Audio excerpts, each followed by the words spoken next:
lovelies, welcome back to my channel, and I hope you all are doing great. And I'm also hoping that you people are preparing for a mains exam that is going to happen soon. We have so few days left for it, and I hope you are all are preparing very hard for it, because this is the last chance and this is the only thing that gonna change everything for you. Before moving further, I would like to thank all of you who leave every positive comment in the comment section, and I'm very grateful that I could help all of you. जितना मेरे से हो सकता था, I did. And अच्छा लगता है देख के that whatever I post, you people find it relatable enough for you. I try to reply to all of your comments जितना जल्दी मेरे से हो सकता है. I do, and I appreciate your feedbacks that you give. So let's start with today's video without wasting further time. So first of all, we'll deal with your doubts and queries. Then I'll move to your panic situation and how to handle it. So first of all, the first question that I came through was that you people were asking कि अभी आपको कोई form fill करना है mains के लिए या नहीं करना है. सो अभी मेंस के लिए आपको कोई फॉर्म फिल नहीं करना होता है. आप एक फॉर्म फिल कर चुके हो, वही आपका रजिस्ट्रेशन फॉर्म है जिससे आप रजिस्टर हुए हो एम्स के थ्रू. और उसमें आपको जो आपने सिलेक्ट सिटी वहाँ पे कर रही थी उस टाइम पे, जो भी आपने एरिया लोकेशन डाला था, ठीक है, वही आपका चूजन रहेगा. उसके अलावा यू कैन नॉट चूज. अभी जो नेक्स्ट आपका मेंस का एडमिट कार्ड और सिटी अलॉटमेंट उनकी तरफ से आएगा, वो उसी बेसिस पे आएगा जो आप ऑलरेडी फिल कर चुके हो. तो कोई सेपरेट फॉर्म फिल नहीं करना है. तो जैसे कि आपका एडमिट कार्ड या फिर जैसे आपको सिटी अलॉट हुई थी प्रीलिम्स में, वो सेम प्रोसेस मेंस के लिए होता है. वो कुछ डिफरेंट प्रोसेस नहीं होता है. आपने कुछ नहीं करना है, आपने सिर्फ वेट करना है. क्यों? क्योंकि उन्होंने अपने उस पे रिजल्ट पे लास्ट पेज पे लिखा था कि एडमिट कार्ड जो है वो आपके 27th ऑफ अप्रैल को इशू होंगे. तो on 23rd of April will inform you that in which state in which city your exam will going to be conducted, and on your 27th of April, they'll inform you about your admit card, like they'll release your admit card, right? तो कुछ नहीं करना है आपने सिर्फ wait करना है. जैसे आएगा सिटी सेंटर, उसके बाद आपका एडमिट कार्ड आएगा. कोई फॉर्म फिल नहीं करना है, सेम प्रोसेस है, कुछ डिफरेंट नहीं है. अब ये चीज़ उसी पे चीज़ पे डिपेंड करेगी कि आपने अपना स्टेट सिटी जो आपको प्रायोरिटी में उन्होंने पूछा था रजिस्ट्रेशन के टाइम पे, आपने जो फिल करा है उसी बेसिस पे देंगे. अगर वो जगह फिल्ड होगी तो उसके आसपास का देंगे. जैसे मैंने दिल्ली फिल करा था, तो मेरे को दिल्ली में ही सेंटर मिला था. मेरा फर्स्ट सेंटर मेरे घर से दूर था. It was around 1.5 to 2 hours फार. और जो मेरा सेकंड सेंटर आया था वो मेरे घर से सिर्फ 15 मिनट्स दूर था. मेरा नोएडा में पड़ा था, तो मुझे वो पास आया था. तो ऐसे ही आता है. आप जैसे ही एम्स की वेबसाइट ओपन करेंगे, वहाँ पे आपका सेकेंड एडमिट कार्ड शो हो रहा होगा which you need to download. और उस एडमिट कार्ड में भी सेम इंस्ट्रक्शंस होती हैं जो आपके फर्स्ट एडमिट कार्ड पे थी. एंड मेंस का एग्जाम पैटर्न भी डिस्कस कर लेते हैं. तो मेंस का exam pattern is still same, that there will be 160 questions divided in 4 sections. 45 minutes का एक सेक्शन होगा and 40 questions will be there in each section.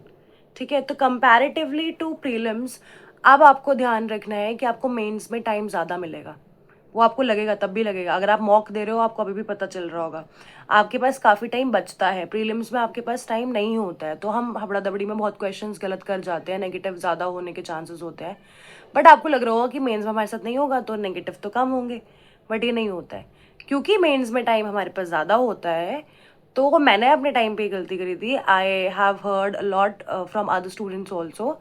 हमें बाद में लगता है कि चलो यार आंसर चेंज कर देते हैं, अब टाइम बचा हुआ है तो ये भी आंसर हो सकता है, वो भी आंसर हो सकता है. फिर we think at the end कि लेट्स चेंज द आंसर्स. तो ये मत करना.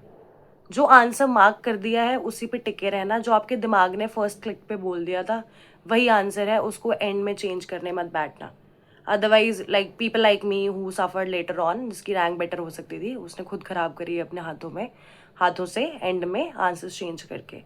तो मेंस में टाइम काफ़ी बचता है, काफ़ी ज़्यादा बचता है. डोंट वरी, टाइम प्रॉब्लम नहीं आएगा. ठीक है. और इतना भी नहीं होगा कि आप रश में क्वेश्चंस करो, ऐसा करने की भी ज़रूरत नहीं है. आप अच्छे से अपनी कैलकुलेशंस के साथ क्वेश्चन कर सकते हो.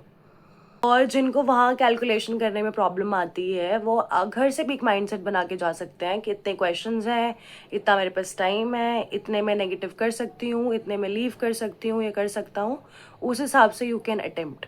ओके, तो अटेम्पटेशन प्रॉपर रखनी है. In the next video I will make a video on कि आपको कितने मार्क्स पे you will get sure selection and your AIIMS which you want. And don't forget कि मेंस में भी नेगेटिव मार्किंग है, और ये प्रीलिम्स नहीं है जो सिर्फ क्वालिफाई करना था. ये मेंस एग्जाम है जिसके बेसिस पे your rank will be decided. Every mark make a difference. Just remember this one thing. बहुत रैंक ऊपर नीचे हो जाती है एक मार्क से भी. तो every mark make a difference, और ये मेंस है which will decide your future. Prelims हो गया, प्रीलिम सिर्फ क्वालिफाई करना था, मेन से जॉब मिलनी है, तो मेंस पे एफर्ट्स डालने हैं. उसको बिल्कुल भी ऐसे लाइटली नहीं लेना है. जो लोग ले रहे हैं अभी तक, please get serious about it. Okay, third thing that I came across, बहुत सारे लोगों ने मेरे से पूछा कि आपकी प्रीलिम्स में क्या रैंक आई थी, और अगर हमारी प्रीलिम्स में रैंक बहुत ज़्यादा हो रही है तो क्या हम लोग मेंस क्वालिफाई नहीं कर पाएंगे. तो it's surprising for you people, और ये मुझे भी लगा था अपने टाइम पे. It's very normal. My rank was 7.5 K something in prelims, and I was very disheartened. I was not happy that I cleared prelims. और मेरे को डर था कि इतनी गंदी रैंक आई है इसमें, तो जब मेंस होगा मैं तो लिस्ट से बाहर ही हो जाऊंगी. But surprisingly I had my rank 245 which could have been better अगर मैंने कुछ सिली मिस्टेक्स नहीं करी होती. तो दिस थिंग इज कन्फर्म्ड कि इवन 99 या 95 परसेंटाइल वाला बंदा भी 11,000, 12,000, 5,000, 4,000 ऐसी रैंक लेके बैठा था. एंड माइन वॉज 7.5 के and my rank was 245. Very surprising, right? तो ये बिल्कुल नहीं सोचना है. जिनकी अच्छी आई है, वेल एंड गुड, बट वो please please don't get over confident कि 99, 98, अबव 90s जितनी भी आई है तो हमारा तो हो ही जाएगा, हमारा तो कोई कंपटीशन ही नहीं है, हमारी रैंक ही बहुत अच्छी है. ही इतना ओवर कॉन्फिडेंस मेरे को लगता है कि नहीं होना चाहिए. और जिनकी कम आई है उनको तो ये बिल्कुल नहीं लगना चाहिए कि उनसे पहले बहुत सारे बच्चे हैं तो उनका हो जाएगा, और हमारी रैंक ज़्यादा ही है तो हमारा नहीं होगा. It's a myth. ठीक है, मेंस बहुत कुछ चेंज करता है, मेंस में बहुत कुछ बदल जाता है. Next is your stress, anxiety. अब जिनकी रैंक ज़्यादा आई है उनको स्ट्रेस हो रहा है कि प्रेशर पड़ रहा है, प्रीलिम्स हो गया, अब मेंस नहीं हुआ अच्छे से, इतने अच्छे से, तो क्या करेंगे. और जिनके मार्क्स अभी कम आए हैं या परसेंटाइल कम आई है, उनको ये डर लग रहा है कि क्या पता हमारा होगा ही नहीं. तो सिचुएशन पैनिक वाली सिचुएशन दोनों पार्टीज के लिए है. तो मैं दोनों पार्टीज को इन्फॉर्म करना चाहती हूँ कि both parties are panicking, and these panicking situations will end up into mess. This will lead you nowhere. जो मेंस है, it is not right now playing with your concepts. It's right now playing with your mind. So for any exam, a clear mindset is very much important. A clear conscience is very much important. And if you people are thinking, panicking every time and worried about things, stressing about things, and feeling like negative thoughts सबके दिल में आ रहे हैं, तो it's very common. And just don't feel that you are the only one. All the people who are going to appear in mains, they are panicking somewhere or else. It's just like उन्हीं में से वो बच्चे who will handle the situation, who will overcome all of it, will end up into their respective aims that they want.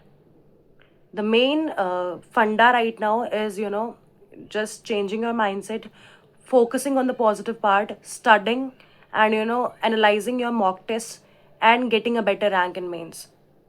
Mindset अगर अपना control करोगे, you will achieve things. कि अभी वाला जो टाइम पीरियड है ना, it's all about controlling your emotions and focusing on your studies.